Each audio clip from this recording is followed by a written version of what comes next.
In the year 1958, a new journey began. Humanity, for the first time in history, decided to cross a frontier that had never been explored. For thousands of years, the sky above was seen only as a mysterious ceiling to our world.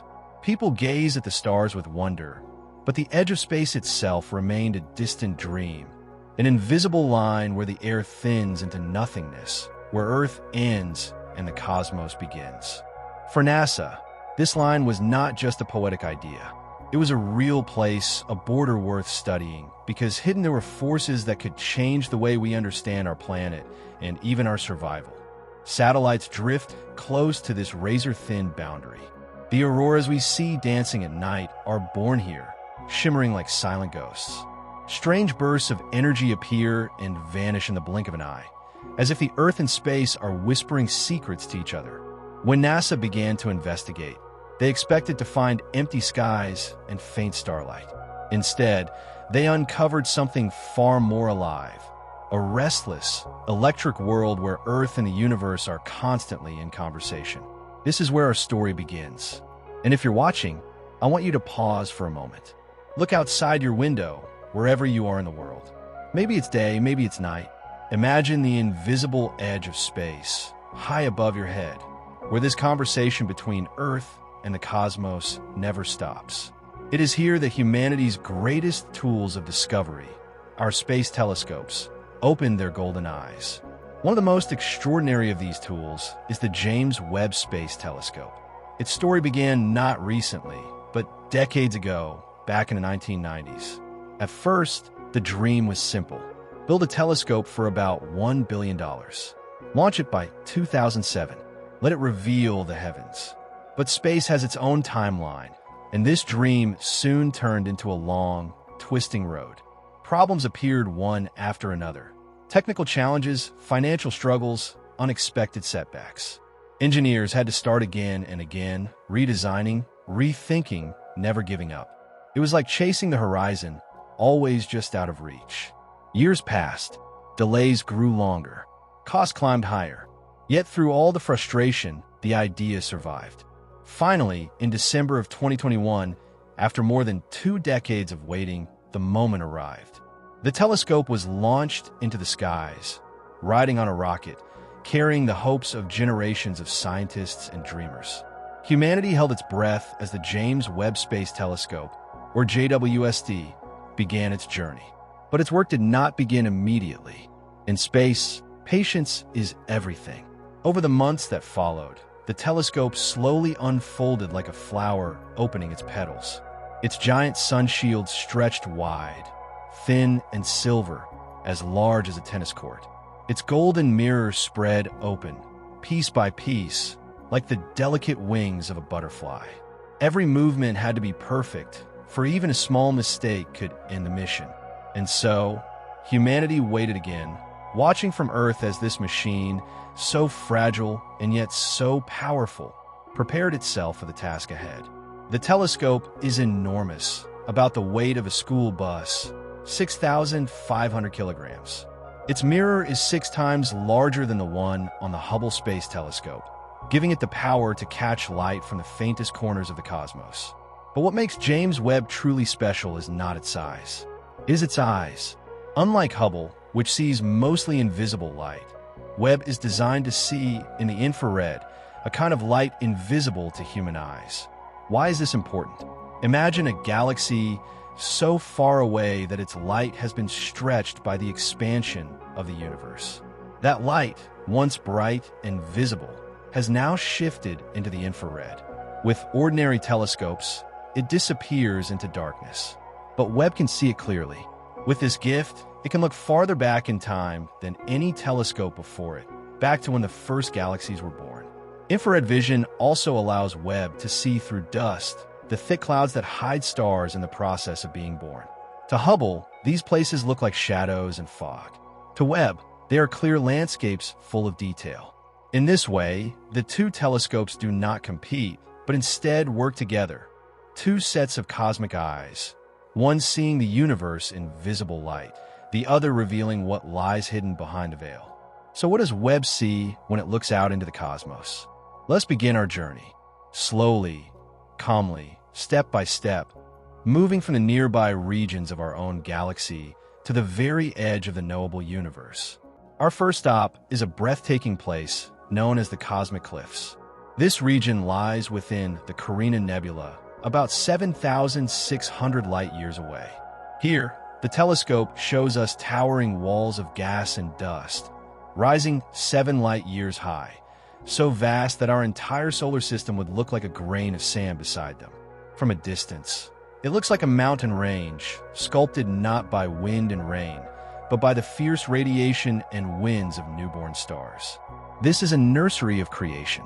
Here, stars are being born in hidden cradles of dust. Gravity pulls the clouds together until the pressure becomes so intense that nuclear fusion begins and a new sun flares to life. For centuries, this process has been a mystery. How exactly do stars ignite? How do they grow? The dust both creates and conceals them, making it impossible to see with ordinary telescopes. But with Webb, the fog lifts. Through its infrared eyes, we can finally peer inside the womb of the cosmos. We see the glowing seeds of new stars, the delicate structures that will one day shine as brilliant suns of their own. If the cosmic cliffs show us birth, then our next stop reveals death. In a place known as the Southern Ring Nebula, about 2,000 light-years from Earth, we see the final breaths of a dying star. At first glance, it appears as a delicate, glowing shell, like a bubble floating in space. This bubble is not empty.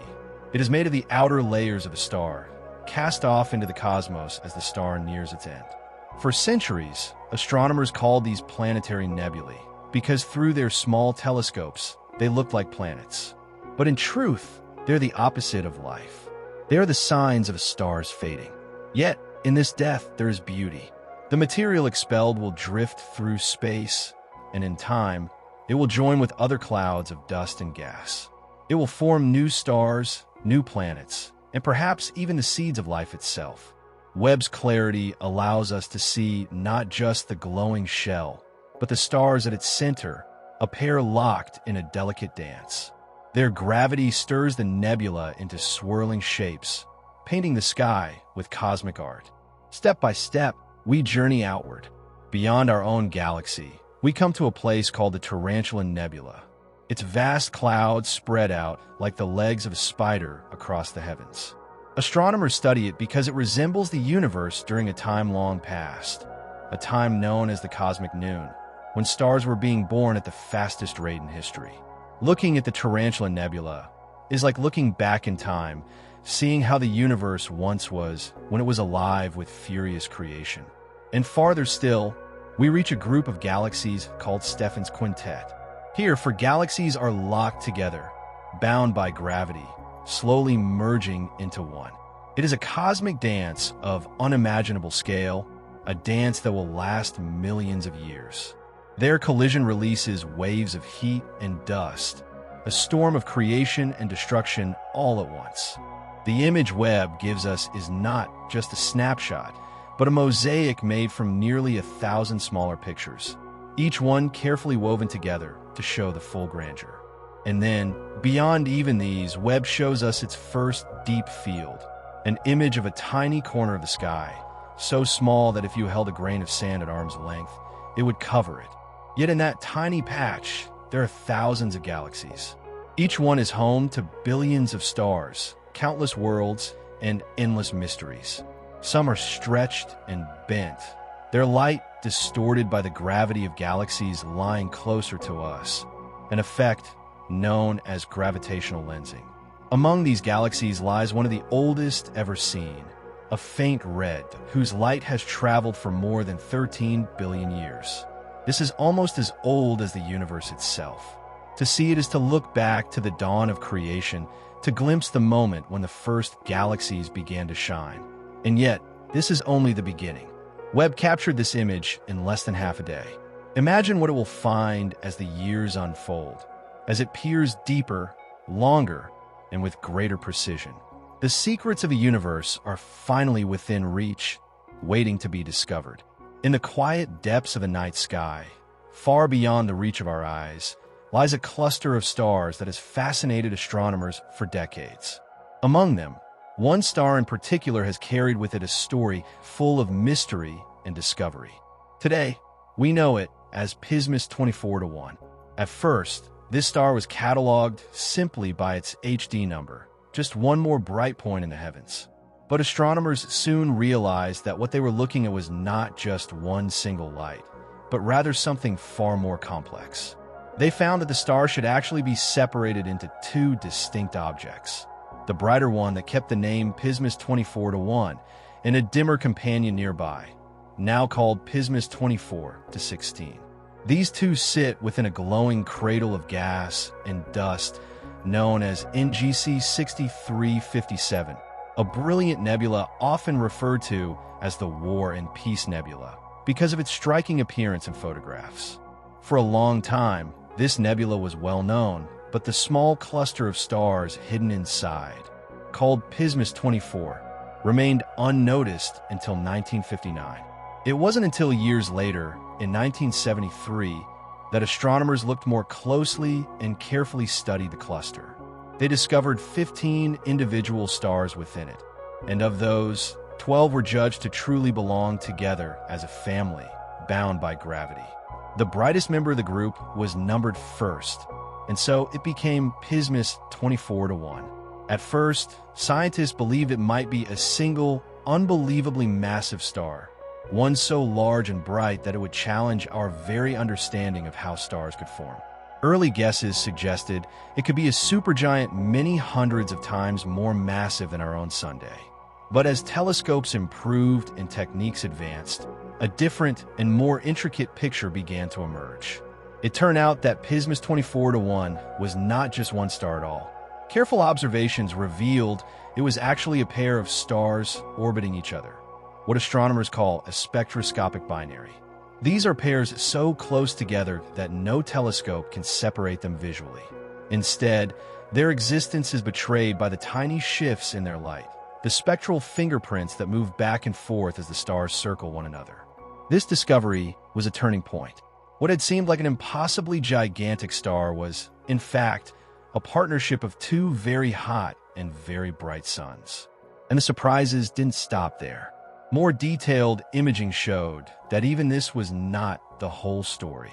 What astronomers had labeled Pismis 24-1 could actually be divided into two main components, one lying slightly northeast of the other, and the second lying to the southwest. The northeast component, often shortened to NE, turned out to be a little brighter and hotter, while the southwest star, SW, shone just a little less intensely. The NE component, to make things even more fascinating, is itself a spectroscopic binary. That means that within what looks like a single star, there are actually two, locked in such a close embrace that they cannot be seen apart. Their presence is only known because their light carries a telltale rhythm, shifting as the stars orbit each other. The discovery was surprising because by the way the stars are classified, each one should be brighter than they appear. Scientists think that perhaps the close interaction of the NE pair affects how we see their light, altering the way it spreads through space. Others suggest that maybe the SW star is hiding a secret companion of its own, just as Northeast is. Adding to the intrigue, the system is also what astronomers call an eclipsing binary. This means that from our vantage point on Earth, the stars periodically pass in front of one another, causing the combined brightness we see to dip at regular intervals. In the case of Pismis 24-1, its brightness drops every 2.4 days. This is the rhythm of its orbit, a steady, predictable heartbeat written in light. The eclipses appear to come from the NE component, though astronomers have not yet been able to completely separate the light curves of the two main stars. What is clear is that the eclipses are symmetrical, suggesting the star's orbit is almost perfectly circular, and that the two stars involved are nearly identical in both mass and temperature. When catalogs list Pismis 24-1, they also include notes about two faint companions lying a little farther away, 5.5 arcseconds and 16.4 arcseconds to the side. This is not unusual, because the entire star cluster itself spans only about half a minute of arc across the sky. To our eyes, the Ne pair cannot be individually resolved, but their eclipses tell us much. They show that both stars are nearly identical, each with temperatures soaring around 42,000 degrees Kelvin. Together, they shine with a combined light nearly 800,000 times brighter than our sun split between them. That still leaves each one radiating nearly 400,000 times more energy than our own star at the center of the solar system.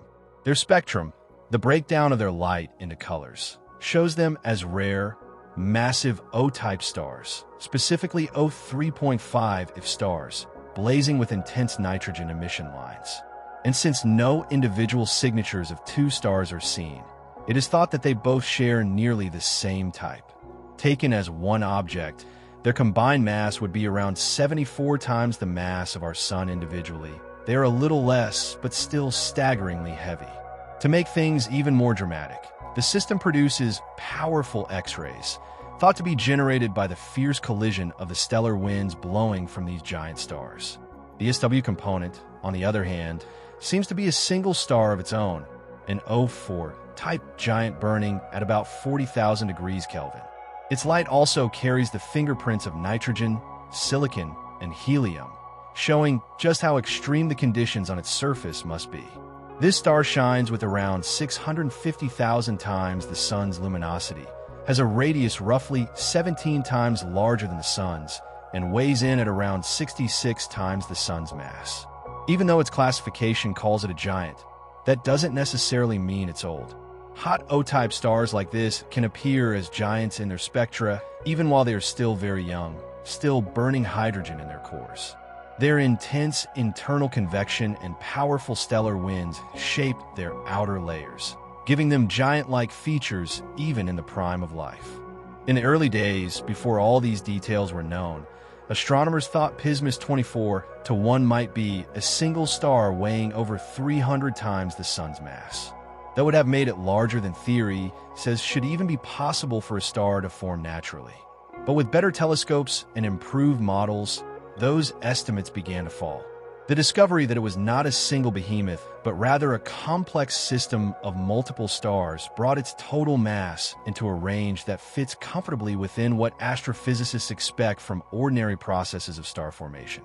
For a time, Pismis 24-1 carried the title of being the most massive star ever found, thought to be nearly 300 times the Sun's mass. But as sharper observations came in, the truth revealed itself. It was actually at least 3 stars, each still among the heaviest known, with masses around 100 suns each.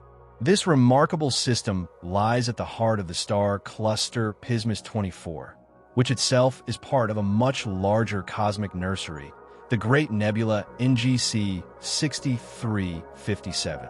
Within its glowing clouds, stars are born in all their variety.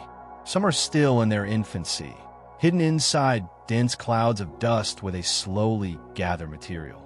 Others are wrapped in expanding shells of gas, shedding their outer layers into space. The entire region feels alive, like a vast cosmic organism in the very act of creation, with new stars constantly emerging from the darkness. And yet, this is only one step in our journey. From here, we will push farther out to explore even more distant clusters and galaxies, each with its own story to tell. When we look deep into the universe, we are not just seeing stars. We are peering into time itself, watching light that has traveled across billions of years to finally reach our eyes. One such story begins with a star that astronomers nicknamed Arundel. On the 8th of August, 2023, 2 of humanity's greatest windows into the cosmos, the Hubble Space Telescope and the James Webb Space Telescope, turned their gaze toward it. What they saw was extraordinary. The Webb telescope revealed that Arundel shines as a blazing blue-white giant, a B-type star. It is not just a little brighter than our sun. It is up to 1 million times more luminous. Its surface seethes at temperatures between 13,000 and 16,000 Kelvin, easily more than twice the heat of our own star. Some scientists even suspect that Arundel is not alone. There are hints of a companion star, cooler, redder, dancing invisibly in its shadow. But the mystery deepened when, In early 2025, new research suggested that the way Arundel was magnified by gravitational lensing, the bending of its light by massive galaxies, might have been overestimated. Instead of being magnified thousands of times, it may have been enlarged only a few dozen times, somewhere between 43 and 67. If that is true, then perhaps what we thought was a single star could in fact be something more complex. The light we see could come from two stars, each magnified differently, their blended glow tricking our eyes.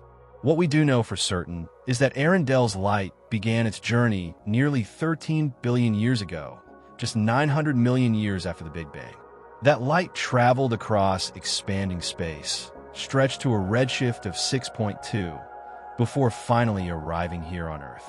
Today, the star is unimaginably distant, about 28 billion light-years away, carried farther by the growth of the universe itself. If it truly is a single star, then it must be astonishingly powerful, blazing with a luminosity that could reach millions of times that of our Sun.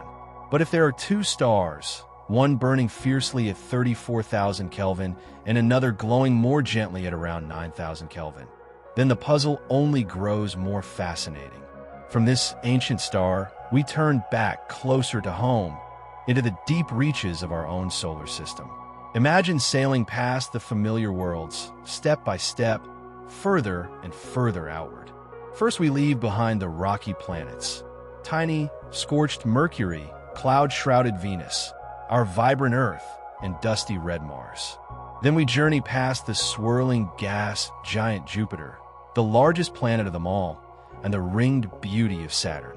Farther still lie the ice giants Uranus and Neptune, glowing with their pale blue atmospheres. Beyond Neptune, the solar system changes character. The warmth of the sun fades into the background, and we drift into a darker, quieter frontier, the Kuiper Belt. Out here, frozen relics of creation lie scattered across billions of miles of space. These icy worlds have remained untouched for more than 4.5 billion years, preserved like time capsules from the dawn of the sun and planets. For a long time, astronomers only guessed that such a region might exist. When Pluto was discovered in 1930, it was believed to be a lonely wanderer at the edge of the solar system. But Pluto's small size and tilted orbit hinted that something larger might be hiding beyond.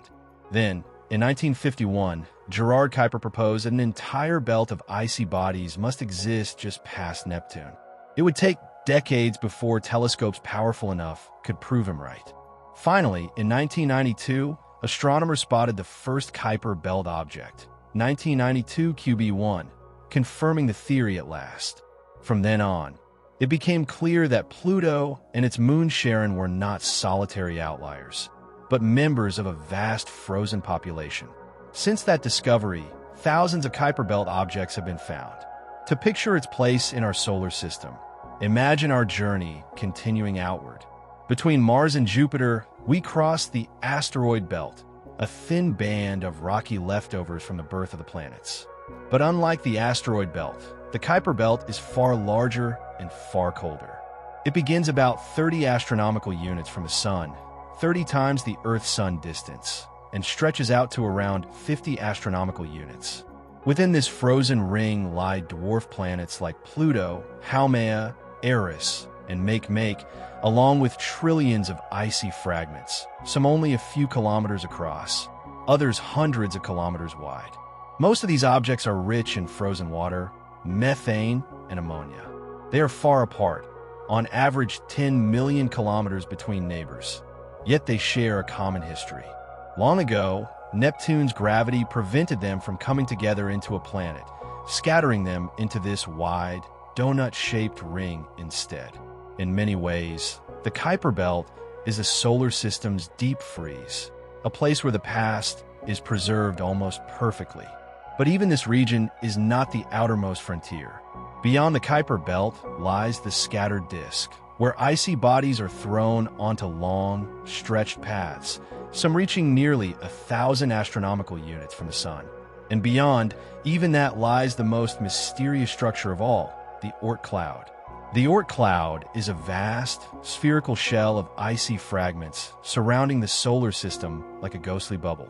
It begins around 2,000 astronomical units from the Sun and may extend out to 100,000, nearly halfway to the nearest stars. Though no telescope has ever seen it directly, we know it must exist because it sends us comets, long-period comets that take thousands or even millions of years to complete a single orbit. The Kuiper Belt, by contrast, is the home of short-period comets, those that return within a couple of centuries. In the early days of the solar system, the Kuiper Belt may have held 7 to 10 times the mass of Earth. But over billions of years, the giant planets reshaped it, scattering most of its material outward into the Oort cloud or ejecting it from the solar system altogether. Today, the Kuiper Belt is just a fraction of its former self, holding only about 1/10 the mass of Earth. Even so, it continues to send icy visitors inward from time to time. When these icy bodies are nudged closer to the Sun, their frozen surfaces vaporize, creating glowing tails that sweep across our skies. Some of the most famous comets, like Halley's Comet, with its 76-year cycle, and Shoemaker-Levy 9, which collided spectacularly with Jupiter in 1994, trace their origins to these distant reservoirs. Jupiter itself has often acted as a guardian, pulling comets toward itself with its immense gravity, sometimes absorbing the impact, sometimes flinging them out of the solar system entirely. Though the Oort cloud remains beyond our reach, the Kuiper Belt has already been visited. In 2015, NASA's New Horizons spacecraft performed a historic flyby of Pluto, sending back breathtaking images of its icy mountains, frozen plains, and thin atmosphere. Then, on the first day of 2019, New Horizons ventured farther still, passing a tiny world known first as 2014 MU69, later named Arrokoth. This strange little body, shaped like a flattened snowman, is only about 35 kilometers long. Yet in its frozen, untouched form, it carries secrets of the earliest days of planet formation. It is made of 2 smaller lobes gently joined together, a contact binary, showing us how the building blocks of planets once came together billions of years ago. Arrokoth, Pluto, and the countless other icy wanderers of the Kuiper Belt are silent storytellers. They carry the memory of the time before Earth existed, when dust and ice swirled in the solar nebula, waiting to become worlds. And though they drift in the cold and the dark, they remind us that the past is never truly gone. It is written into every fragment, every frozen shard, still circling our sun. Out in the quiet edges of our solar system, far beyond the familiar glow of the planets we grew up learning about, there lies a world of secrets waiting to be uncovered. For a long time, scientists debated how these distant icy objects first came into being. 2 main ideas stood at the center of that mystery. One theory imagined small rocks colliding violently, sticking together over time to build larger bodies. The other suggested a gentler process, where clouds of nearby material slowly pulled themselves together under the quiet hand of gravity. For many years, it wasn't clear which of these was true. But when NASA's New Horizons spacecraft swept past one of these far-off objects named Arrokoth, the mystery began to settle. Its smooth surface, free from the scars of high-speed crashes, told a story of calm gathering rather than chaos. It was as if the universe itself whispered that creation in these distant regions was more peaceful than once thought. And then there was Pluto, the little world that has captured human imagination for generations. When New Horizons finally arrived at Pluto after its decade-long journey, what it revealed was nothing short of breathtaking. On its frozen face lies a vast, pale heart, a feature so striking that it became a symbol of the dwarf planet overnight. This heart-shaped region, named Tombaugh Regio after Pluto's discoverer Clyde Tombaugh, is divided into 2 halves. On the left is a great plain of nitrogen ice, called Sputnik Planitia, that stretches across 1,000 kilometers and dips nearly 4 kilometers deep. It is not just a patch of ice. It is the largest known glacier in the entire solar system. Imagine an ocean of frozen nitrogen, creeping slowly over unimaginable timescales, shaping Pluto's surface in silence. But Pluto's heart may hold deeper secrets than its appearance suggests. Data sent back by New Horizons hinted that beneath its icy crust, Pluto could be hiding something extraordinary, a hidden ocean of water, locked away and insulated from the surface above.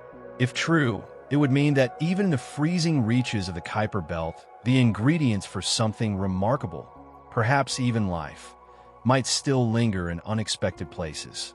Recently, a team of researchers led by astrophysicist Harry Valentine put forward a new idea about how Pluto's famous heart came to be. For years, people wondered what carved that distinctive mark into its surface. Valentine's team suggested it may have been shaped by a gentle but powerful collision long ago. Not a head-on impact, but a slow, angled strike, like tossing a stone that skips across water instead of sinking.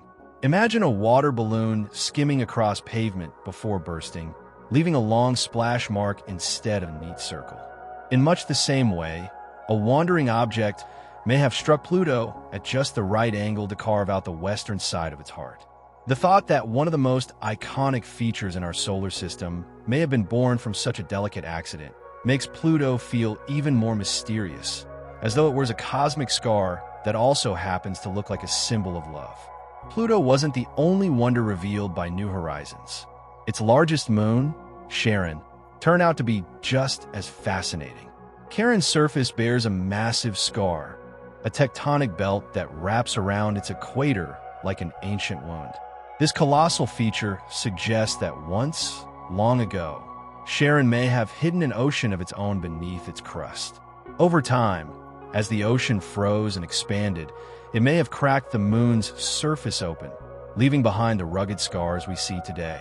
It is a reminder that even the smallest and most distant worlds are not dead or static. They, too, have their own deep histories of change and transformation. New Horizons continues to sail outward, and though its main mission at Pluto is long behind it, its story isn't over. Scientists expect the spacecraft will finally leave the Kuiper Belt sometime in the late 2020s. Whether or not it will pass by another distant object before then remains uncertain, but the possibility is always there.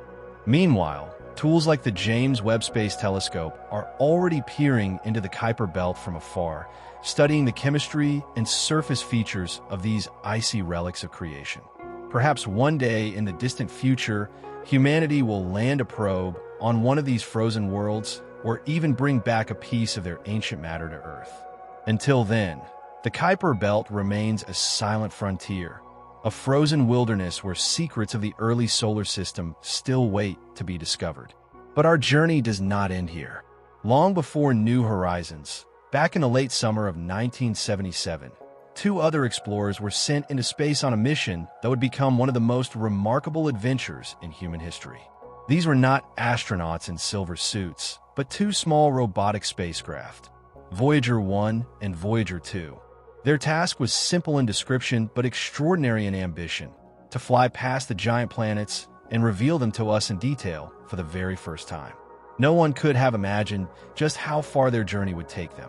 The images they sent back changed the way we saw our place in the universe. Jupiter with its swirling storms, Saturn with its delicate rings, Uranus with its tilted axis, Neptune with its deep blue color. Each of these worlds was revealed in ways no human eye had ever seen before. Their moons, too, told stories of volcanic eruptions, icy shells, and landscapes stranger than science fiction. Even now, more than 4 decades later, the Voyagers are still traveling, still sending faint whispers of data across billions of kilometers, messages that take nearly a full day to reach us. They are now the farthest human-made objects in existence, true pioneers wandering into the dark sea of interstellar space. And yet, these spacecraft are more than just machines. They are symbols of what humanity can achieve when we dare to dream beyond our limitations. They were launched at a time when computers had less memory than the simplest devices we carry in our pockets today. Their storage systems relied on magnetic tape. Their transmitters were no stronger than the light bulb inside your refrigerator. and yet they accomplished something no human could have imagined at the time.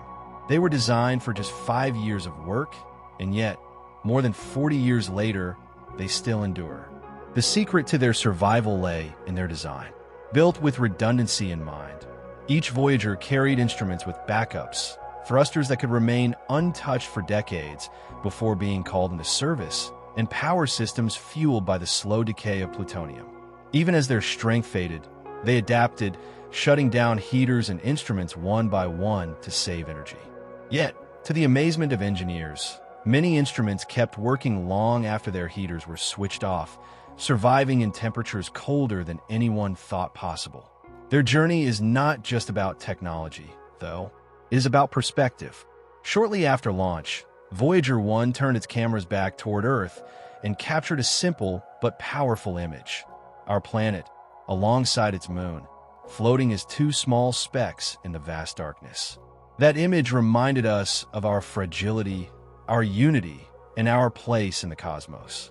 These little machines, born from human curiosity and courage, continue to drift farther away, carrying with them not just instruments and data, but the story of humanity itself. It all began with a photograph, a quiet, almost poetic image taken by a machine drifting far from home. Voyager turned its camera back toward Earth, and there it was, our fragile blue world glowing softly against the darkness. A tiny sphere wrapped in the black velvet of space, delicate yet alive. For many people, it was a reminder of just how small we are, how much we belong to this one place, and how easily we forget that fact. It felt like a distant echo of the famous Earthrise image taken years earlier. Only now the view came from much farther away. A small speck carrying every memory, every person, every story. That picture was not just data. It was a moment of reflection, a sentimental starting point for a journey that would stretch across the solar system. From that moment, the waiting began. Voyager was racing outward at incredible speed, but space is vast. Jupiter, the first great destination, sat over 700 million kilometers away. It would take nearly 2 years to cross that gulf. 2 years of silence, of anticipation, as the probe glided steadily toward the giant planet. On March 5th, 1979, Voyager 1 finally arrived. Traveling at 17 kilometers per second, it had outrun its twin, Voyager 2, which, despite leaving Earth first, reached Jupiter a few months later. This wasn't the first human-made visitor to Jupiter. Pioneer 10 had already flown past back in 1972, delivering our first close-up look. But Voyager carried more advanced eyes, sharper cameras, and when its images arrived back on Earth, they stunned the world. They were so vivid, so rich in detail, that some people thought they looked painted rather than photographed. Swirls of cloud, shadows of moons crossing the surface, storms larger than Earth itself, all captured with clarity that felt impossible at the time. One photograph in particular showed Jupiter in a way no one had ever seen before. Vast patterns of storm clouds stretched across the frame, and 2 of Jupiter's moons floated nearby. To the left was Io, glowing in strange yellow tones, while Europa appeared on the right, pale and smooth. It was as if the universe itself had posed for a portrait. Voyager even created motion pictures of its approach. By carefully taking one picture every 10 hours, exactly one Jupiter day, the spacecraft caught the planet turning beneath it. Later, scientists stitched those pictures into a moving sequence, a time-lapse of Jupiter slowly growing larger as Voyager closed the distance. For nearly a month, from January to February of 1979, the spacecraft documented this approach, shrinking the gap by millions of kilometers with each passing day. It was mesmerizing, a kind of cosmic diary written in light. But the true surprises came not from the photographs themselves, but from what they revealed. For a long time, scientists had imagined Jupiter's atmosphere as neat, organized, like stripes on a ball. Winds moving east and west in calm, layered zones. Voyager showed something very different. The reality was chaos, roaring turbulence, rising plumes of gas, storms within storms. The images captured clouds that looked alive, twisting and spinning with unimaginable force. In that instant, scientists understood that Jupiter's atmosphere was not simple at all. It was one of the most restless and energetic places in the entire solar system. The Great Red Spot, long visible from Earth through telescopes, finally revealed its true nature. Voyager confirmed it was indeed a storm, but not just any storm. It was a massive cyclone swirling for centuries, wider than Earth itself, rotating endlessly. Even more surprising, it was not alone. Other storms dotted the atmosphere, including a vast white oval spinning just below the red spot. Jupiter's skies, Voyager showed us, were crowded with tempests of every size. What had once seemed like a simple striped world now appeared as a violent, shifting canvas of storms and winds. And then, as Voyager drifted farther, it looked back and noticed something faint but extraordinary. Jupiter had rings. 4 generations, Saturn had been the planet of rings, the showpiece of the outer solar system. Yet here, delicate arcs of dust and rock circled Jupiter as well. They were faint, almost ghostly, but real. As the spacecraft departed, its cameras caught the rings glowing softly, a thin orange line against the dark backdrop of space. It was a discovery that changed how we saw the gas giants, not as isolated worlds, but as systems full of hidden wonders. Still, the most dramatic revelation came not from Jupiter itself, but from its moon Io. Before Voyager, scientists thought Io might resemble our own moon, scarred and silent, covered in craters from ancient impacts. Instead, Voyager found a world alive with fire. Vast lava lakes, collapsed volcanic craters, and fresh flows stretched across its surface. The surprise was so great that at first, many doubted what they were seeing. But then the evidence became undeniable. Plumes of material erupting straight into space, some reaching 100 kilometers above the surface. Bright, blue-tinged geysers of molten rock and gas bursting out again and again. It was a world in constant eruption, the most volcanically active place anywhere in the solar system. Just next door, another moon revealed a different kind of mystery. Europa's surface was pale, marked not by craters, but by strange dark lines stretching across its icy crust. These long scratches suggested the ice was fractured, shifting and cracking under some unseen force. Beneath that icy shell, Voyager's data hinted at something even more astonishing, a vast ocean of liquid water. Hidden beneath kilometers of ice, this ocean could be a place where the ingredients of life might exist. It was only a hint, but enough to spark decades of fascination that continue today. Voyager's sharp eyes also discovered 3 new moons around Jupiter, faint and tiny compared to the giants like Io and Europa. At the time, only 13 were known. With these additions, the number rose to 16, each one a new piece in Jupiter's complex family. After nearly 2 years exploring space, and 21 months after launch, Voyager 1 moved on to its next great encounter, Saturn. In November of 1980, the spacecraft arrived at the ring planet. Once again, its twin, Voyager 2, followed behind, reaching Saturn the next year. When people think of Saturn, they think of rings. Before Voyager, astronomers believed the planet had only 5 major ones. But as the spacecraft drew near, the truth unfolded. Each of those broad rings was actually made up of countless smaller ringlets, fine strands woven together like threads of a vast cosmic tapestry. Voyager also revealed an entirely new ring, later named the G ring, and gave us our first close-up look at the F ring. This slender ring was not smooth at all, but braided, twisted, and full of structure. Tiny moons, Prometheus and Pandora, were found flanking it, tugging at the ring's material with their gravity, keeping it from drifting away. Even stranger patterns appeared in Saturn's B ring. Faint streaks, like ghostly spokes, stretched across its surface. These shapes did not behave as expected. They seemed to defy gravity, as if dust grains were being charged with electricity and lifted above the rings. To this day, they remain one of the ring system's great puzzles. Voyager also revealed a more somber truth. Saturn's rings are not permanent. They're slowly falling into the planet, pulled down by gravity in a fine rain of ice and dust. In cosmic terms, they may vanish in just a few 100 million years, a blink of time compared to Saturn's long history. The moons of Saturn proved just as fascinating. Voyager found 3 new ones, raising the known count to 17. Titan, the largest, was already suspected to be special, but Voyager showed that it had a thick atmosphere rich in nitrogen, unlike any other moon in the solar system. And then there was Enceladus, a small, icy world that surprised everyone.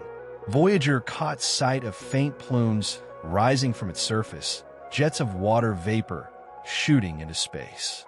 Though only hinted at then, later missions would confirm that Enceladus hides a warm ocean beneath its icy shell, an ocean that might be capable of supporting life. Even from Voyager's distant view, the clues were there. Parts of its surface looked ancient and battered with craters, while other regions appeared smooth and young, as if the moon had recently renewed itself. It was far more active than anyone had imagined. By the end of its Saturn encounter, Voyager 1 had to make a choice: continue onward or turn toward Uranus and Neptune. Its trajectory, bent by Saturn's gravity, sent it away from the plane of the solar system and toward interstellar space. Its story with the planets was done. Voyager 2, however, continued on, using Saturn's pull as a slingshot to carry it farther outward, toward the ice giants that had never been seen up close. In January of 1986, 5 years after leaving Saturn, Voyager 2 arrived at Uranus. The view was unlike anything seen before, where Jupiter and Saturn were vibrant, full of storms and detail. Uranus appeared calm, pale, and almost featureless. Its bluish-green atmosphere seemed still and quiet. Those subtle variations could be teased out with careful imaging. Scientists were puzzled. How could such a large planet look so muted? Beneath its soft tones, what was happening? Voyager also discovered that Uranus's magnetic field was tilted dramatically, almost 60 degrees from its axis of rotation. On Earth, the tilt between our magnetic and rotational poles is only about 12 degrees. Uranus's extreme angle meant its magnetic bubble wobbled like a poorly thrown ball as the planet turned. This discovery shattered simple models of how magnetic fields form and forced scientists to reconsider everything they thought they knew about planetary interiors. The spacecraft also gave us our first real view of Uranus's rings. Thin, dark, and dusty, they encircled the planet in faint arcs. Voyager found 2 new rings and 2 small shepherd moons that helped hold one of them in place. And just as it had done before, the spacecraft expanded the known family of moons. Before its arrival, astronomers knew only 5. Voyager revealed 11 more, bringing the total to 16. Among them were the original 5: Oberon, Umbriel, Titania, Ariel, and Miranda. Each showed a different personality. Oberon and Umbriel were dark, scarred with craters, silent reminders of ancient impacts. Titania displayed great canyons and fractures, signs of tectonic forces that had reshaped it long ago. Ariel was the brightest, looking young and fresh, marked with fault valleys and evidence of icy flows. And Miranda, strange and patchwork-like, seemed almost stitched together from different pieces. Voyager's close images revealed surfaces unlike any seen before. Moons that were not just frozen rocks, but places shaped by forces we were only beginning to understand. When Voyager 2 swept past Uranus in January of 1986, no one could have predicted just how many surprises awaited. Among the most astonishing was Miranda, Uranus's innermost of the larger moons. On January 4th, Voyager passed within just 30,000 kilometers of this mysterious world and sent back images that left scientists staring in disbelief. Miranda didn't look like a simple frozen ball of ice and rock. Instead, its surface seemed like a patchwork quilt stitched together by chaos itself. Gigantic canyons cut deep scars into the moon's crust, some plunging as far as 20 kilometers down. Strange oval features, shaped almost like racetracks, stretched across its face as if cosmic fingerprints had been pressed into the ice. The moon was decorated with bright and dark patches, smooth plains next to rugged craters, and puzzling V-shaped chevron patterns. To many, it seemed as though Miranda had been broken apart long ago and then clumsily reassembled, piece by piece, by some invisible hand. Only a few weeks later, on January 25, 1986, Voyager 2 looked back one last time at Uranus. From a million kilometers away, it captured a farewell portrait of the pale, tilted planet before moving onward to its next and final planetary target, Neptune.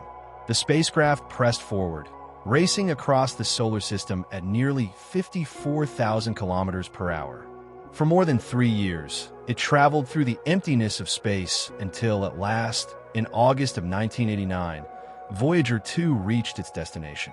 On August 25th, it swept just 5,000 kilometers above Neptune's North Pole, the closest flyby of the giant planet ever attempted. After more than 12 years in flight, humanity was finally seeing Neptune up close for the first time. The planet revealed itself as a breathtaking world of deep blue, its color given by methane in its atmosphere. But what lay beneath that calm, cerulean appearance was anything but peaceful. Voyager's instruments detected astonishing winds, the fastest ever recorded in the solar system. Near Neptune's equator, they tore across the atmosphere at nearly 1,100 kilometers per hour. And then came an even greater surprise: a titanic storm swirling across the planet, a dark and turbulent vortex known as the Great Dark Spot. Much like Jupiter's famous Great Red Spot, this storm rotated counterclockwise, but Neptune's version was darker, more mysterious, and far more violent. Within its churning system, winds howled at speeds up to 2,400 kilometers per hour. Nothing else in the solar system compared to the raw fury of Neptune's weather. Scientists back on Earth could hardly contain their excitement. Day after day, the images Voyager returned revealed something entirely new. Neptune was not a calm, quiet planet. It was restless, chaotic, alive. And the surprises didn't end with its atmosphere. For decades, astronomers had suspected Neptune might have rings, but there was never proof. Voyager 2 finally confirmed their existence, but with an unexpected twist. Unlike the broad, graceful rings of Saturn, Neptune's were incomplete, appearing instead as strange arcs, dusty fragments circling the planet in broken patterns.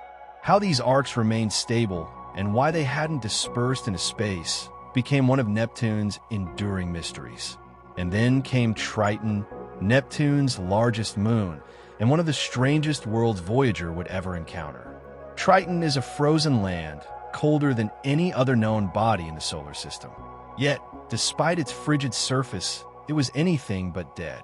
Voyager revealed a fractured landscape scarred by cracks, ridges, and strange patterns. It also discovered geysers erupting from beneath the surface, spraying nitrogen gas high into the thin atmosphere. Near the South Pole lay a haunting pinkish ice cap made of frozen nitrogen, giving the moon an almost ghostly beauty.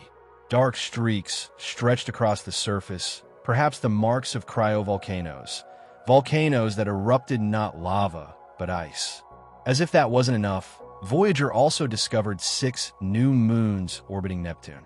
And after completing its mission, the spacecraft turned its camera one last time for a farewell snapshot of Neptune and Triton before gravity pulled it away, sending it downward, out of the flat plane of the solar system's planets and into the great unknown. While Voyager 2 was busy unveiling Neptune's wonders, its twin, Voyager 1, had already traveled much farther out. By 1990, it was nearly 6 billion kilometers from Earth. Mission planners knew its cameras would soon have to be shut down forever to conserve energy. But before doing so, astronomer Carl Sagan proposed something extraordinary. He suggested turning the spacecraft around to take one final image of home. And so, On Valentine's Day of 1990, Voyager 1 captured what became one of the most iconic photographs in human history, the pale blue dot. From its incredible distance, Earth appeared as nothing more than a tiny speck, less than a single pixel, caught in a beam of sunlight. To the naked eye, it was almost invisible. Yet that faint speck was everything. Our home, our story, our lives. Carl Sagan's reflections on that image remain some of the most moving words ever spoken about humanity's place in the universe. He reminded us that everyone we love, everyone we've ever known, every king and every peasant, every creator of civilizations and every destroyer, every saint and every sinner, all of them lived out their days on that tiny dot. He called it a mote of dust suspended in a sunbeam, and urged us to treat one another more kindly and to cherish our fragile world, the only home we have ever known. But after that haunting glimpse of Earth, the Voyagers continued their journeys. Both spacecraft, by then, were far beyond the planets, heading for the boundaries of the solar system. To leave the sun's influence entirely, they would have to cross a series of invisible frontiers. The first was the termination shock, with a solar wind, a stream of charged particles racing outward from the sun, slows down as it collides with particles from interstellar space. Beyond that lay the heliosheath, a region where the solar wind grows hotter and denser as it piles up against the interstellar medium. And far beyond, that was the heliopause, the final edge of the sun's protective bubble, crossing that would mean entering interstellar space itself. Yet even beyond the heliopause, the solar system would not truly be finished. Surrounding everything was the Oort cloud, a vast, distant shell of icy objects stretching for tens of thousands of years of travel. Astronomers estimate it will take Voyager 1 about 300 years just to reach the Oort cloud's inner edge, and some 30,000 years to finally pass through it entirely. Along the way, the Voyagers made discoveries that reshaped our understanding of the sun's frontier. They found that the sun's magnetic field created a giant, wavy sheet stretching outward, rippling like the surface of water. But at the edges of the heliosheath, those ripples twisted into enormous magnetic bubbles, making the outer boundary a chaotic, turbulent region instead of a clean, smooth frontier. And then, in July of 2012, history was made. Voyager 1 became the first human-made object to leave the sun's protective bubble and enter interstellar space. At that moment, it was moving at nearly 540 million kilometers per year, more than 3.5 times the distance between Earth and the sun every single year. It had crossed into the realm between the stars. When Voyager 1 made that leap, scientists detected a sharp rise in plasma density and an increase in cosmic rays from the galaxy. But one puzzling detail remained. The direction of the magnetic field did not change, even though it was expected to. NASA scientists were so cautious that they waited nearly a year before officially confirming the historic milestone. 6 years later, in November of 2018, Voyager 2 followed its twin, crossing the heliopause at almost the exact same distance from the sun, about 120 astronomical units. This discovery overturned old models, proving that the edge of the heliosphere is far more irregular and unpredictable than anyone imagined. But the Voyagers are old now. Their power sources are fading, their instruments slowly shutting down. Signals from Voyager 1 take more than 22 hours to reach Earth, and engineers know that one day, the spacecraft will fall silent. Even now, problems have begun to appear. In 2022, Voyager 1's attitude control system, the computer that keeps its antenna pointed toward Earth, began sending back strange, garbled data. Yet somehow, the spacecraft still sent strong signals, still returned science data, still pressed onward. It was as though an old traveler had begun to speak in riddles, yet never stopped delivering its precious stories from the stars. And so the question remains, how much longer will these pioneers endure? How much more will they teach us before their voices fade forever into the deep silence of interstellar space? Far away from home, further than any human-made object has ever traveled, Voyager 1 continues its lonely journey through interstellar space. At more than 23 billion kilometers from Earth, this tiny probe drifts in a place where the sun is little more than the brightest star in the sky, a faint reminder of where it once came from. Out there in the quiet emptiness, every signal that travels between Earth and Voyager takes nearly a full day to complete the round trip. 22 hours to send a question, 22 hours more to hear the reply. Imagine trying to solve a mystery under those conditions. It's like playing a slow-motion game of questions and answers with a friend who lives across the solar system. That was the challenge NASA's engineers faced when Voyager 1 began acting strangely. The data coming back didn't make sense. Parts of the spacecraft seemed to be reporting gibberish, and the frightening thought lingered in the background. If something serious had gone wrong, it could mean the end of a mission that had already lasted decades longer than anyone dared dream. The first step was patience. Engineers checked every system they could still read, trying to piece together a picture of what was happening. One by one, possibilities were ruled out. The scientific instruments still worked fine. The radio signal was steady. The spacecraft hadn't tumbled into a wormhole or brushed against some exotic force of nature. And no, mischievous aliens hadn't hijacked the signal. The truth, as is so often the case in science, was likely to be more ordinary, yet no less mysterious. Attention turned to the part of Voyager responsible for aiming its antenna at Earth, the attitude and articulation control system. If that system was confused, even slightly, it could easily cause the strange data problems they were seeing. For 4 long months, NASA's team tested theories, sending gentle instructions across billions of kilometers, always careful not to make things worse. They had backup systems, yes, but switching them on was risky. Voyager had already outlived one computer. What if this was its last chance? Eventually, the culprit revealed itself. Somehow, Voyager had started routing its data through an older computer, a system that had failed years earlier and was never meant to be used again. That broken computer garbled the information before it ever reached Earth.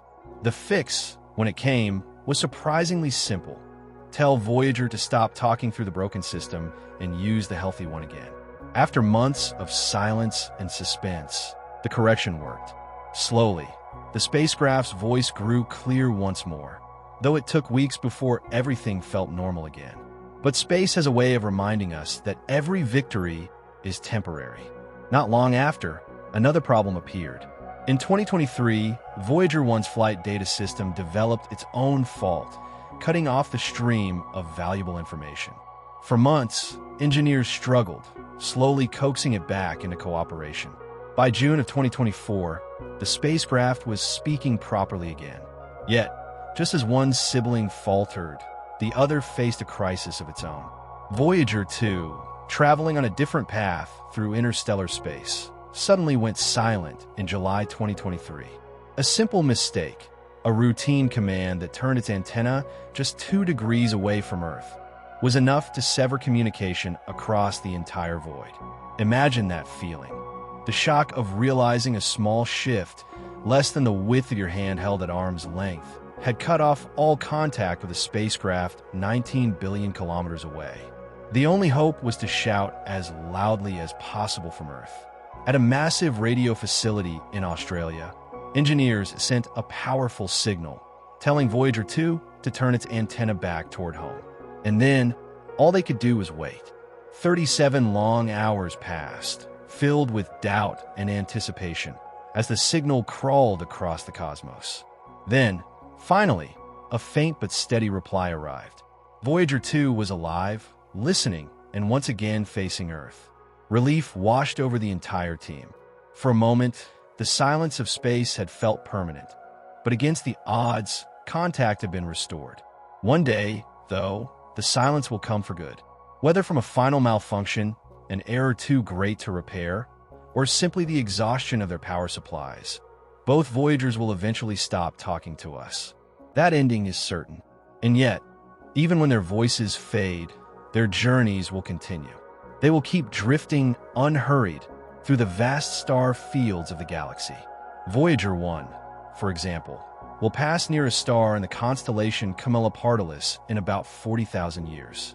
Voyager 2, following its own lonely path, will brush past Ross 248 almost 300,000 years from now, before continuing toward the brighter star Sirius millions of years into the future.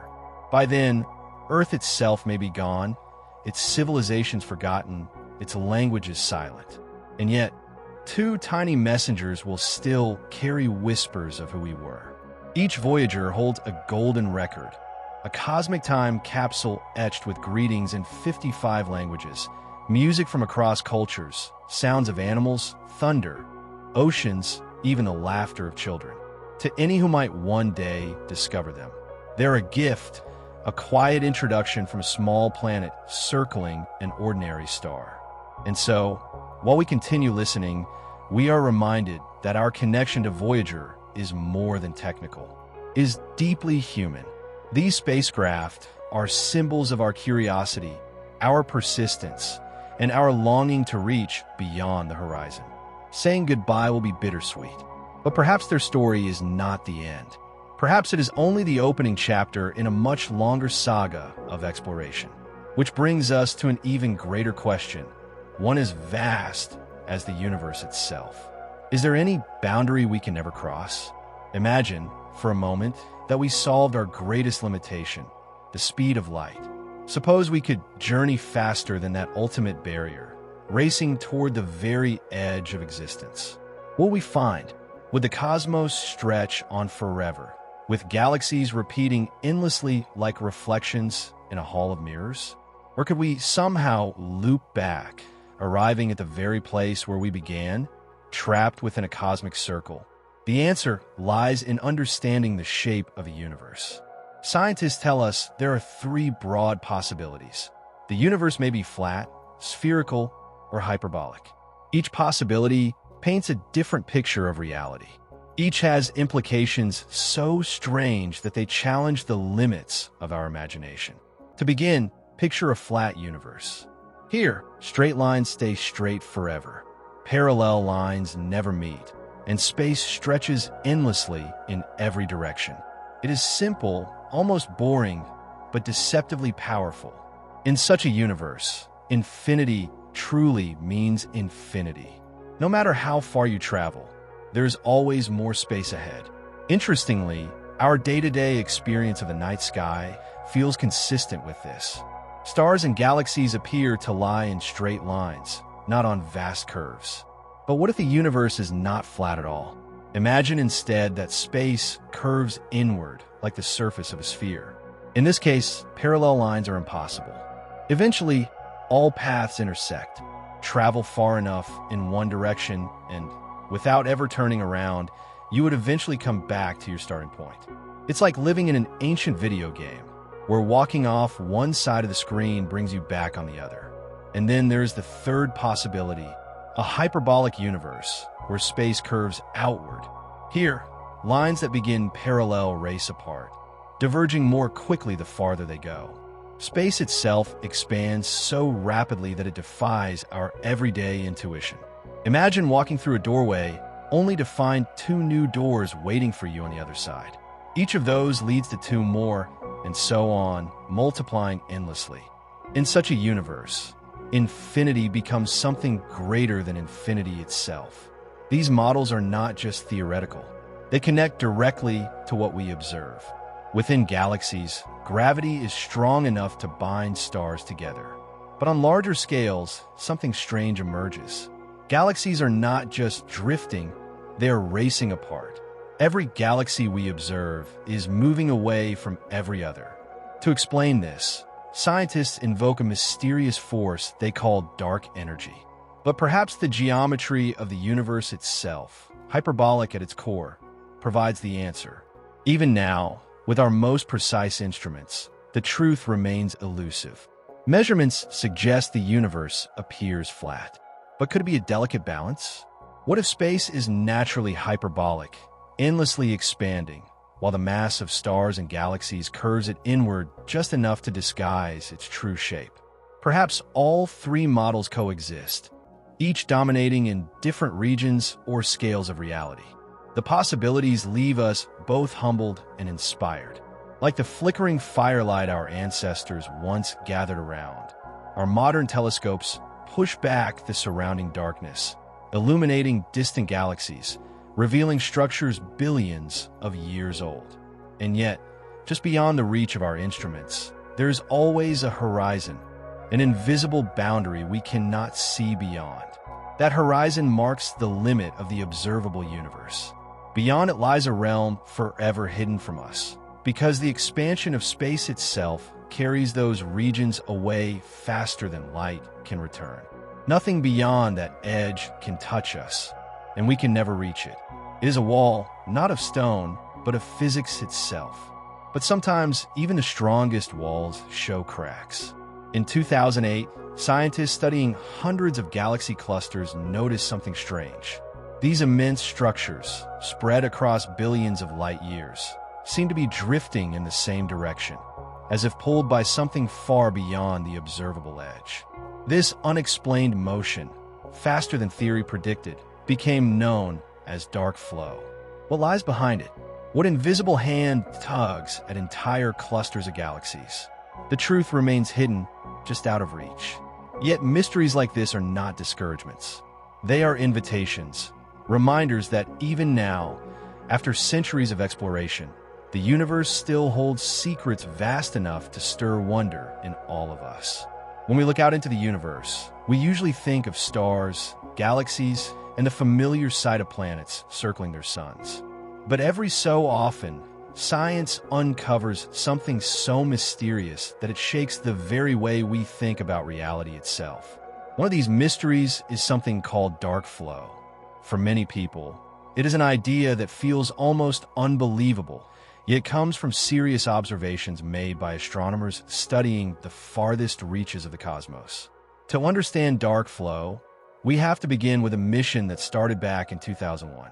NASA launched a satellite called the Wilkinson Microwave Anisotropy Probe, often shortened to WMAP. Its mission was not to look at stars or galaxies directly, but to map the faint afterglow of the Big Bang itself. This afterglow is known as the cosmic microwave background, and it fills all of space, wrapping around us like a quiet, invisible blanket of light.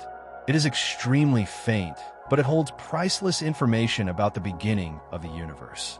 WMAP carefully mapped this radiation for years, and by 2010, it had created a picture so detailed that it completely changed how we think about the cosmos. Thanks to this mission, scientists could measure the age of the universe more precisely, figure out how flat the universe is, and even determine how much of it is made of normal matter like stars and planets, and how much is made of the mysterious dark matter and dark energy that we still don't fully understand. One scientist, Alexander Kashlinsky, working at NASA's Goddard Space Flight Center, became deeply interested in the data. He wanted to know whether galaxy clusters, the largest groups of galaxies bound together by gravity, were moving in some unusual way. To test this, he and his team compared MAP's map of the cosmic microwave background with the motion of hundreds of galaxy clusters spread across billions of light years. Their method relied on something called the kinematic Sunyaev-Zel'dovich effect. It sounds complicated, but the idea is actually simple. When the faint light of the cosmic microwave background passes through a galaxy cluster, it can pick up a tiny bit of extra energy. This happens because the cluster's hot gas or its motion adds a small boost. The effect is unbelievably tiny, so small that it takes a huge amount of careful work and comparison across many clusters to see it all. Kashlinsky's team studied around 1,000 clusters and carefully looked for patterns.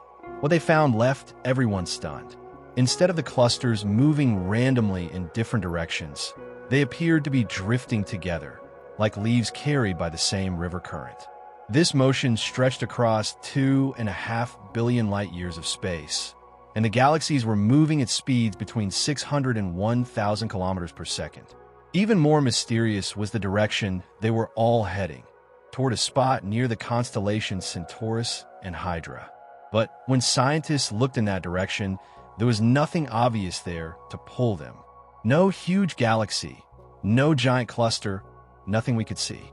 This gave rise to the idea of dark flow, the possibility that the clusters were being influenced by something massive and unseen lying beyond the edge of the observable universe itself.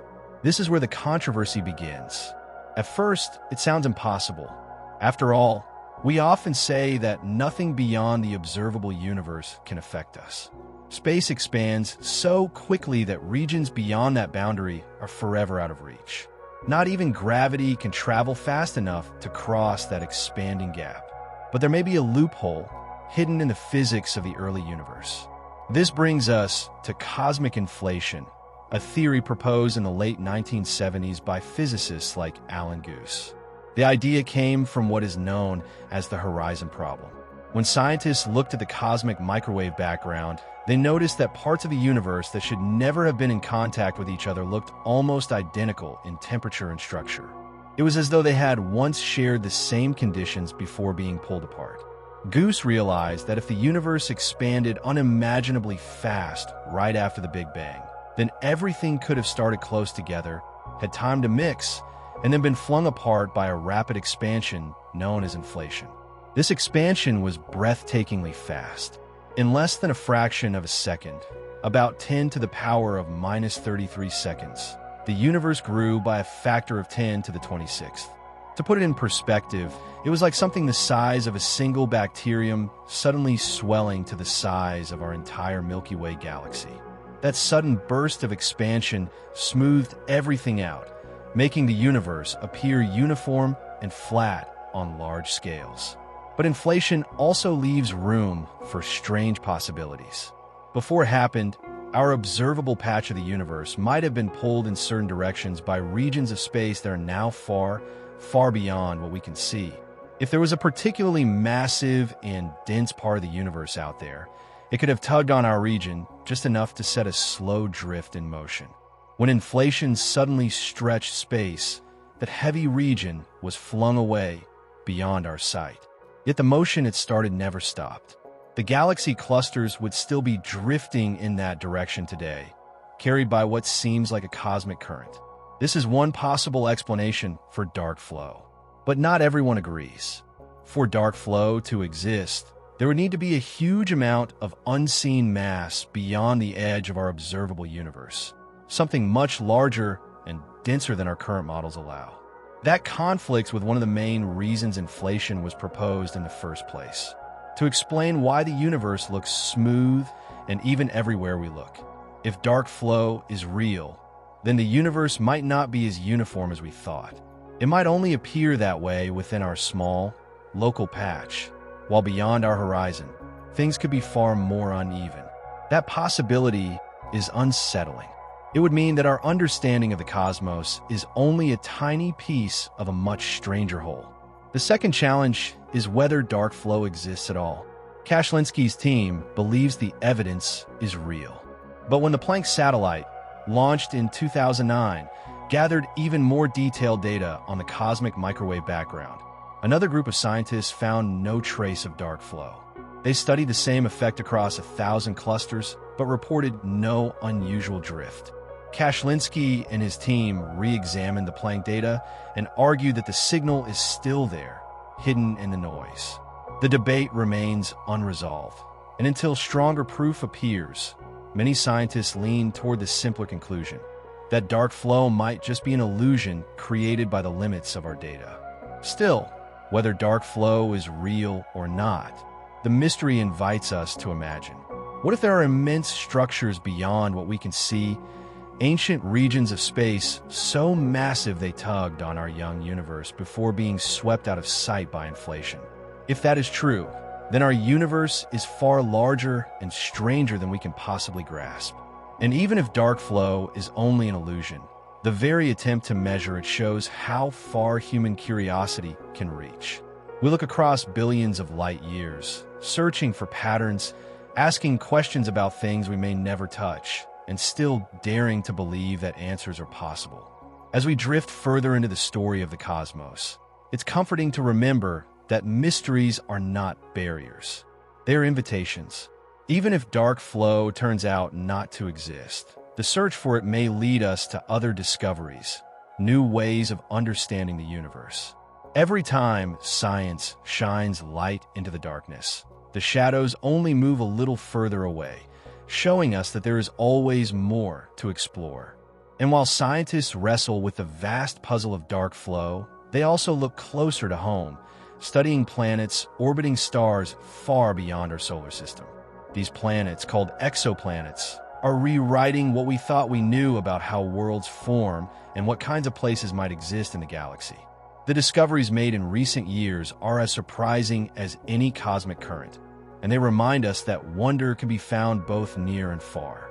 When the night sky is clear, with no moon shining and no city lights to disturb it, there's a faint, mysterious glow that can sometimes be seen stretching across the heavens. This soft light, called the zodiacal light, is most visible near the position of the sun, but if your eyes adjust and the conditions are right, it seems to form a dim, glowing band along the path that the sun takes through the sky. That path, known as the ecliptic, is the great highway of the planets, the moon, and the sun itself. The zodiacal light is not strong or dazzling. It is delicate, subtle, and easily hidden by brighter sources of illumination. Yet when the world around you is quiet and dark, this gentle light becomes one of the natural wonders of the night sky. There's another glow in the heavens, related to the zodiacal light, but slightly different in appearance. Astronomers call it the Gegenschein, which means counterglow. It is a faint oval patch of brightness that appears directly opposite the sun's position in the sky.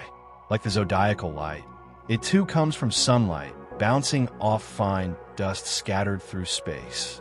These glows are not made of fire or gas, but of something much humbler, countless grains of cosmic dust. The dust responsible for this phenomenon is not floating randomly everywhere. Instead, it lies in a vast, lens-shaped cloud that stretches through the solar system. Imagine a gigantic pancake of dust circling the sun. That is the interplanetary dust cloud. The particles that make up this cloud are incredibly tiny, ranging in size from about 10 micrometers, smaller than the width of a human hair, to just a few hundred micrometers across. Each particle has a mass so small it is hard to imagine, from a billionth of a gram up to only a few millionths. Yet even though each grain is insignificant on its own, together they create the faint glowing band that we call zodiacal light. Back in the 1970s, space probes like Pioneer 10 and Helios began to reveal more about this mysterious glow. They showed that it is simply sunlight scattered by this great sheet of dust. Later, the Juno spacecraft provided even more evidence. Juno, on its journey through the solar system, was struck by tiny particles of dust. Each impact was like a fingerprint, telling scientists where the dust was located and how far it stretched. Measurements showed that the dust extends from Earth's orbit out to about 2 astronomical units from the Sun, near the orbit of Jupiter. Some of the data even hinted that Mars might contribute some of this dust. Still, most evidence points to comets and asteroids as the main sources. For those who wish to see zodiacal light with their own eyes, patience and timing are important. The best opportunities are in the middle latitudes of Earth. In springtime, after twilight fades, look toward the western sky. In autumn, just before the first light of dawn, look toward the east. What you may notice is a tall, triangular glow rising from the horizon, brighter near the base and tapering upward, tilted at the same angle as the ecliptic. This is the zodiacal light, sunlight scattered forward toward us by those invisible grains of dust. The glow is most visible when the sun has just dipped below the horizon, hidden from direct sight, but still close enough for its rays to be scattered. That is why this phenomenon belongs to the hours just after sunset or just before sunrise. When conditions are perfect, the light can seem almost like a ghostly column, gently glowing where the day and night meet. Scientists have long wondered where this vast reservoir of dust actually comes from. For many years, the leading idea was that it was supplied by the tails of comets and by the steady grinding collisions of asteroids in the asteroid belt. Over time, meteoroid streams, the same streams that bring us meteor showers, break down into smaller and smaller fragments. While meteor showers involve relatively large particles, hundreds or even thousands of micrometers wide. These larger pieces eventually erode into the much finer dust that fills the zodiacal cloud. One of the important forces acting on these particles is called the Poynting-Robertson effect.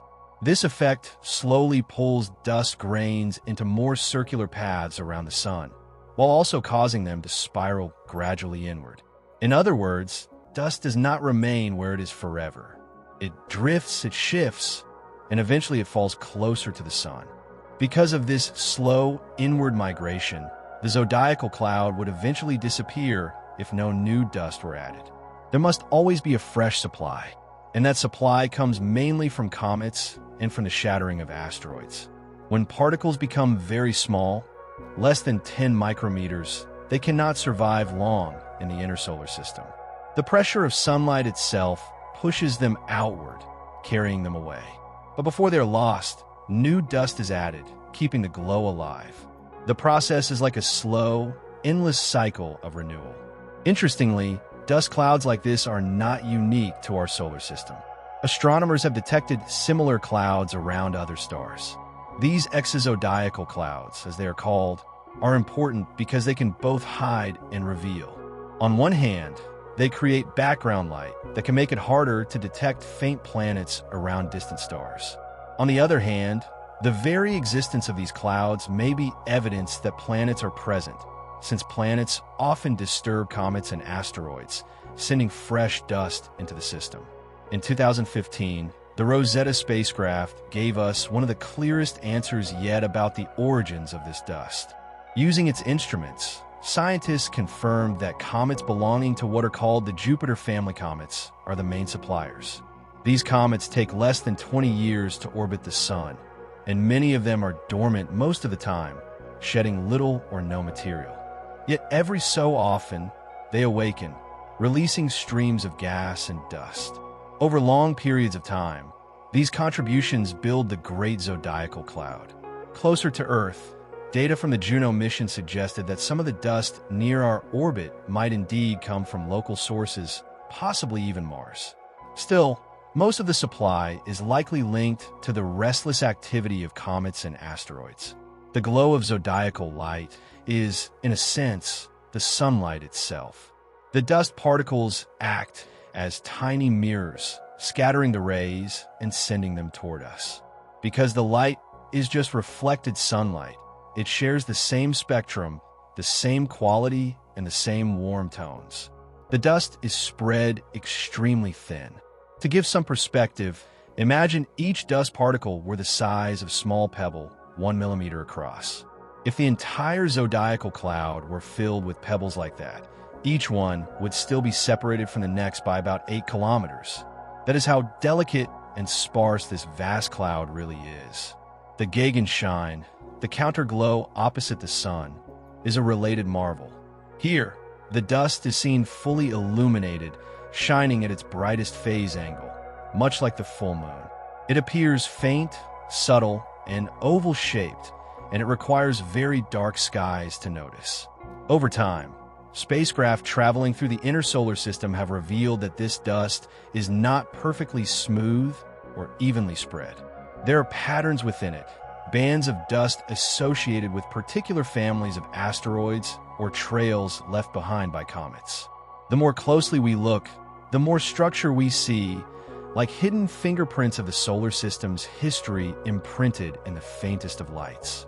This fascination with the zodiacal light is not new. People have marveled at it for centuries. The explorer and scientist Alexander von Humboldt noted that ancient Mesoamerican cultures had already recognized the glow long before Europeans wrote of it. The first European description may have come in 1661, and later, in 1683, the astronomer Giovanni Cassini carefully studied it, proposing that it was caused by dust orbiting the sun. His student, Nicolas Fatio de Delisle, may have given the first detailed explanation the following year. In our own times, the study of zodiacal light has even touched the world of music. Brian May, the guitarist of the band Queen, returned to complete his university thesis on the subject after a pause of more than 3 decades. His research, begun in the 1970s, became relevant again in the early 2000s when interest in zodiacal dust renewed. The dust does not belong only to Earth's path. Other planets, such as Venus and Mercury, also carry dust along their orbits, creating faint rings and bands of light. Our solar system, it seems, is filled with these quiet, glowing traces of dust, a reminder of the countless small fragments that drift through space, shaping the beauty of the skies we see from Earth. When we look up at the night sky, most of the twinkling points of light we see are stars in different stages of their lives. Some are just beginning, others are burning brightly in the middle of their journey, and many are nearing their end. But among all of these, there's a very special kind of star that tells a quiet story of endings. These are the white dwarfs. A white dwarf is not like the blazing stars we usually think of. Instead, it's what's left behind after a star has used up nearly all of its fuel. Imagine a star that has burned for billions of years, shining steadily in the cosmos. Eventually, it runs out of the hydrogen in its core, the fuel that kept it glowing. Without that fuel, the star can no longer keep up the balancing act between pressure pushing outward and gravity pulling inward. And so it collapses not into nothing, but into a dense, compact core we call a white dwarf. This core is incredibly strange compared to normal matter. Inside, the atoms are pressed together so tightly that the electrons no longer behave like they do in everyday matter. Scientists call this form of matter electron-degenerate matter. It sounds complex, but it simply means that the electrons are squeezed together so closely that they push back, creating a kind of pressure that resists further compression. This unusual force is the reason a white dwarf doesn't collapse any further. Now, to get a sense of how dense these stars are, think about this. Take something with the same mass as our Sun, and imagine squeezing it down into a sphere about the size of the Earth. That's what a white dwarf is like. Something as massive as the Sun, yet packed into a space no larger than our planet. The density is mind-boggling. A spoonful of white dwarf material would weigh as much as a car. Unlike living stars, white dwarfs are not powered by fusion. They don't have that central engine producing new energy. Instead, the faint glow we see from them is the leftover heat from when they first formed. Over time, this heat slowly fades. The light of a white dwarf isn't the blazing flame of a star burning bright. It's more like the gentle afterglow of a fire that has already gone out. One of the most famous white dwarfs is called Sirius B. It's part of the Sirius system, which you might know as the brightest star in our night sky. If you look at Sirius, you're actually looking at two stars, the bright main star and its faint little companion, Sirius B, which is a white dwarf. It's only about 8.5 light years away, making it one of the closest white dwarfs to Earth. Astronomers believe that among the 100 or so closest star systems to us, around 8 contain white dwarfs. These faint stars were first noticed more than a century ago, around 1910, because they looked unusually dim for how hot they appeared to be. Later, in 1922, the scientist Willem Lutten gave them the name white dwarfs, a term that has stuck ever since. White dwarfs mark the final chapter in the lives of most stars. In fact, about 97% of the stars in our Milky Way, including our own Sun, will eventually end up as white dwarfs. Only the most massive stars, much heavier than our Sun, go on to form even more extreme objects like neutron stars or black holes. For stars like our Sun, the journey toward becoming a white dwarf begins when hydrogen fuel in the core runs out. At that point, the star swells up into a red giant, becoming huge and glowing with a deep reddish light. During this time, it begins fusing helium into heavier elements, such as carbon and oxygen. But if the star isn't heavy enough, and most aren't, it cannot reach the temperatures needed to fuse carbon. So it stops there. The outer layers of the star are then blown away into space, forming a glowing, colorful shell of gas called a planetary nebula. What remains behind is the dense, glowing heart of the star, the white dwarf. These planetary nebulae can be breathtaking, with intricate shapes and colors that shine like cosmic art, while the tiny white dwarf at the center glimmers quietly. Most white dwarfs are made of carbon and oxygen, but not all of them are alike. If the original star was a bit heavier, perhaps 7 to 9 times the mass of our Sun, it could fuse carbon, but not elements like neon. In that case, the white dwarf left behind will be mostly oxygen, neon, and magnesium. On the other end of the scale, very small stars that never even reach the stage of helium fusion can leave behind white dwarfs made mostly of helium. These helium white dwarfs often form in binary systems, where one star steals matter from the other, cutting its life short. Because white dwarfs no longer produce energy, the only thing holding them up against collapse is that invisible pressure created by tightly packed electrons. But there is a limit to how much mass this pressure can support. That limit is about 1.44 times the mass of the Sun. It's known as the Chandrasekhar limit, named after the brilliant astrophysicist Subrahmanyan Chandrasekhar, who first calculated it in 1930. If a white dwarf gains too much mass, perhaps by pulling in material from a nearby companion star, it cannot support itself anymore. At that point, it may collapse, or in many cases, it explodes in a dazzling type of supernova, releasing more energy in a brief moment than our Sun will in its entire lifetime. One of the most famous examples of such a supernova was recorded in the year 1006, when people around the world saw a star so bright it was visible even in daylight. That was likely the spectacular death of a white dwarf. When a white dwarf first forms, it is extremely hot, shining with a brilliant blue-white light. But as billions of years pass, it cools and dims. Eventually, after an almost unimaginably long time, its atoms begin to crystallize. The star slowly turns into a solid ball of crystal-like matter, sometimes described as a black dwarf. No black dwarfs exist yet, because the universe itself is not old enough for a white dwarf to have cooled that much. The coolest white dwarfs we know of still glow faintly at several thousand degrees. Studying these ancient stars gives astronomers important clues about the age of our galaxy, and even the universe itself. The very first white dwarf ever discovered was in a triple star system called 40 Eridani. This system has a bright main star, 40 Eridani A, and a close pair, 40 Eridani B, which is the white dwarf, and 40 Eridani C, a smaller red star. The pair was discovered way back in 1783 by the astronomer William Herschel. Over a century later, in 1910, astronomers noticed that 40 Eridani B looked unusual.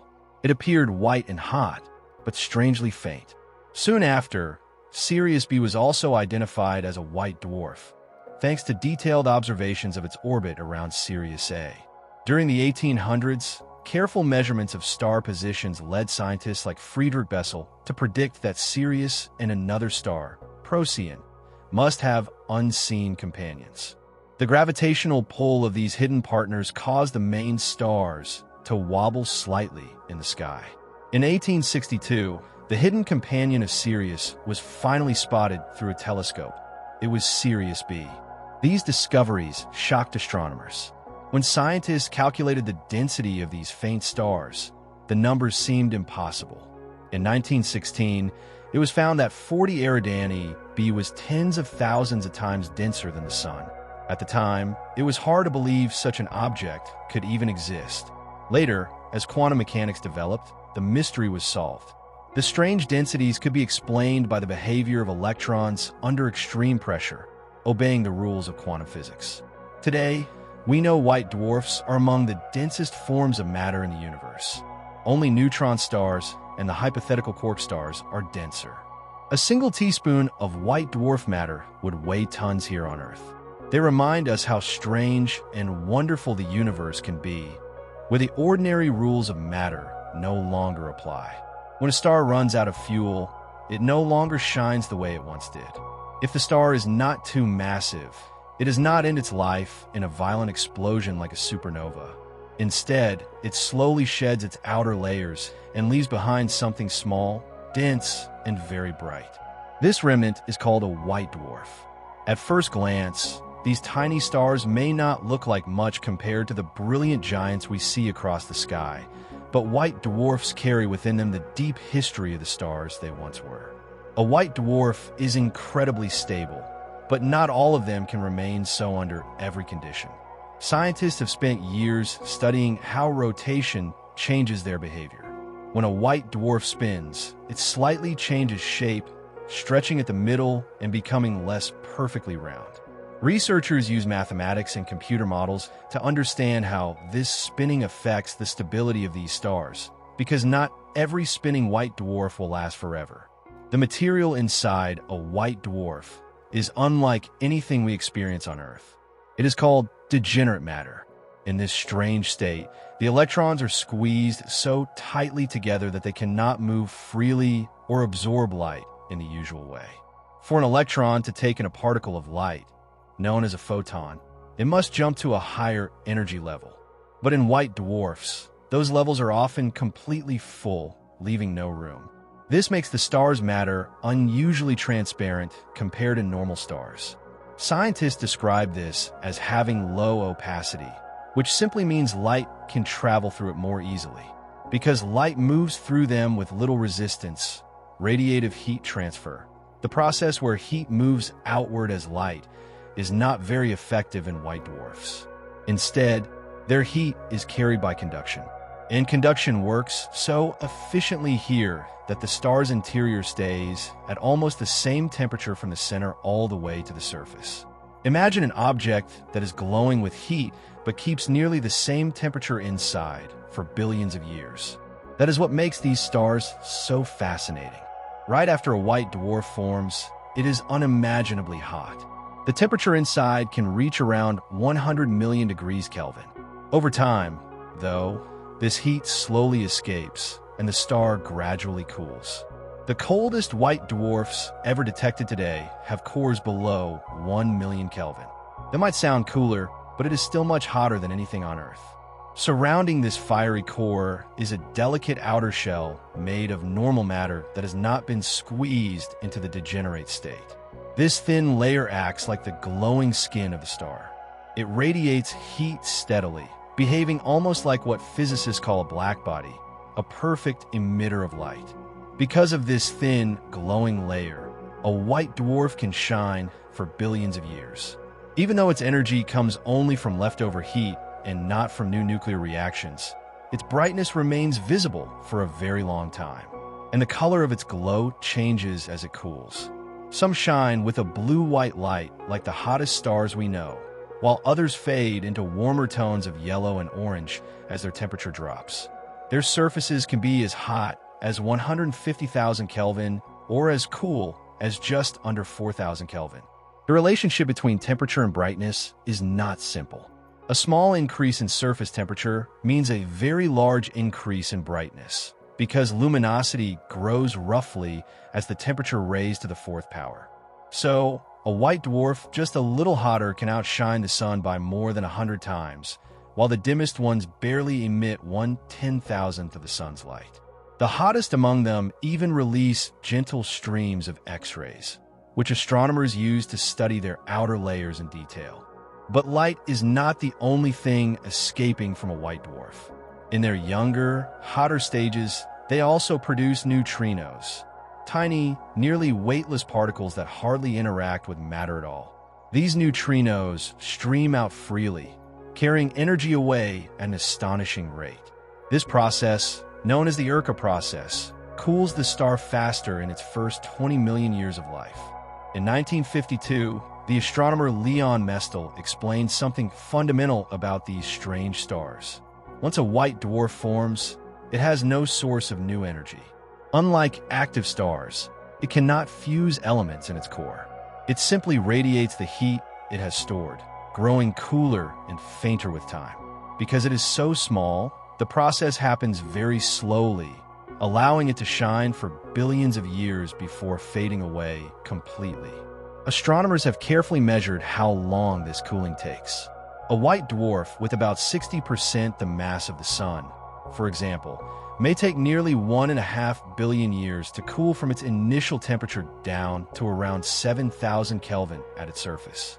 Dropping just another few hundred degrees can take hundreds of millions of additional years. Each step of cooling slows down, meaning that as the star grows cooler, its fading stretches over longer and longer periods.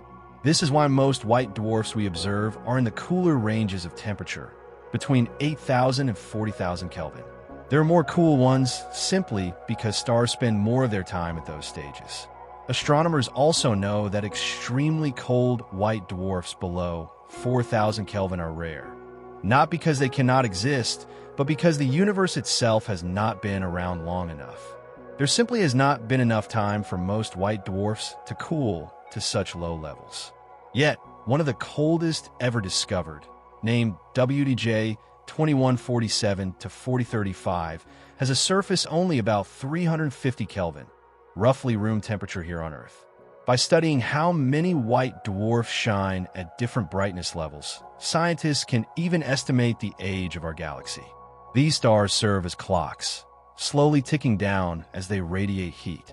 From such studies, astronomers believe the disk of our Milky Way is about 8 billion years old.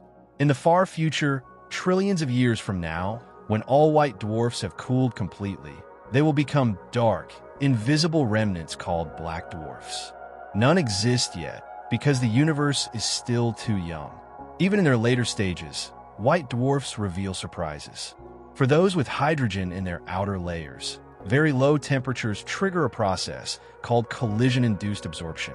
Here, hydrogen molecules interact with helium atoms in such a way that changes how the star glows in red and infrared light. Instead of appearing redder as expected, these old white dwarfs actually look bluer. But if the star lacks hydrogen, as in the case of WDJ 2147-4035, it glows more in orange and yellow tones instead. Deep inside, the story of a white dwarf is even more remarkable. Its core is a plasma, a soup of charged particles, mostly atomic nuclei and electrons. For a long time after formation, this plasma behaves like a liquid. But as the star cools, scientists predicted that it should gradually turn solid, crystallizing from the center outward. Think of it as the star's heart freezing into a crystal lattice, while the outer parts remain liquid for a time. This idea was confirmed decades later. Observations in 2004 of a white dwarf named BPM 37093 showed that most of its mass, nearly 90%, had turned to solid crystal. This crystallization is not just a fascinating transformation. It also slows the cooling, because as the core solidifies, it releases extra heat known as latent heat. Another process, called phase separation, may also release gravitational energy as heavier materials sink and lighter ones float upward. In 2019, evidence from the JWST Space Telescope revealed more than 15,000 white dwarfs showing this cooling slowdown, proving that crystallization really does play a major role in their evolution. Some white dwarfs, however, follow a different path. A few have very low mass, less than 1/5 that of the Sun. These are called extremely low-mass white dwarfs, and they're usually found in pairs with other stars. Because of their thick layers of hydrogen, leftover nuclear burning can keep them hot for hundreds of millions of years. Before they even settle into their cooling stage, they may remain swollen in a proto-white dwarf state for up to 2 billion years. For most white dwarfs, though, the story is the same. They are born from stars that once burned bright. They shed their outer layers, and then they spend the rest of eternity quietly fading, holding onto their heat for unimaginable spans of time.